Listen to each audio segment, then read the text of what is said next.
Having said that, we're going to start off with a little bit easier system. So again, this is a binary isomorphous phase diagram. Now we use the lever rule when we want to know what is the concentration of the different phases present. So how much, in this case, how much solid alpha and how much liquid is there? Sorry, liquid. And the phase rule, the lever rule, allows us to calculate that. So let's do an example. Let's say the bulk composition or the system composition is, well, it looks like 40% B, component B. As a side note, sometimes this is called bulk, sometimes it's called the system, sometimes it's called total or the whole.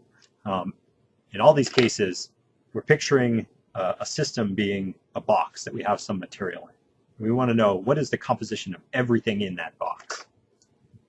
Okay, at some temperature up here,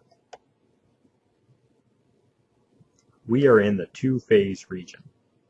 And so the first thing that you want to do when you're in the two-phase region is draw a tie line. And this tie line is going to give us important information. It tells us what is the composition of the solid present and what is the composition of the liquid present.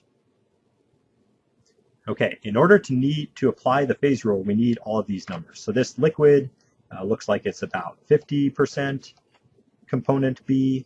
The solid, maybe just to do the math easier, we'll say it's about 30% component B.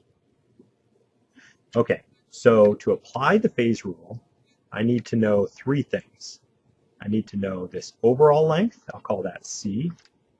I need to know this length, I'll call that A. And I need to know this length, and I'll call that B. So in this case, A is given by the difference between the system and the solid composition. And so we usually look at the absolute values. That way we don't have to worry about signs in this case.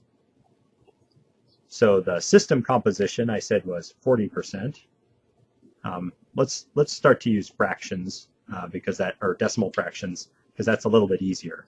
The system is 0.4. The solid composition is 0.3. So A equals 0.1. Okay, what about B? In this case, B is 0.5 minus 0.4. That is, it's the liquid composition minus the system. So B is the length from here to here. And that also equals 0.1. Finally, C is this overall difference. So C is the composition of the liquid minus the composition of the solid. And so in our example, that's 0.5 minus 0.3 equals 0.2. So if I'm applying the lever rule, I'm asking how much how much is there of some particular phase. So let's ask the question about the liquid first. So how much liquid? In this case, I would take the fraction A over C. And so using the numbers I've calculated here, that's 0.1 over 0.2.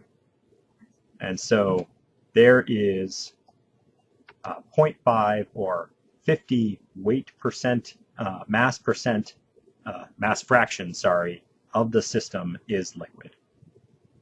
How about the solid? How much solid is present? That's given by B over C. Again, that equals 0.1 over 0.2, 0.5.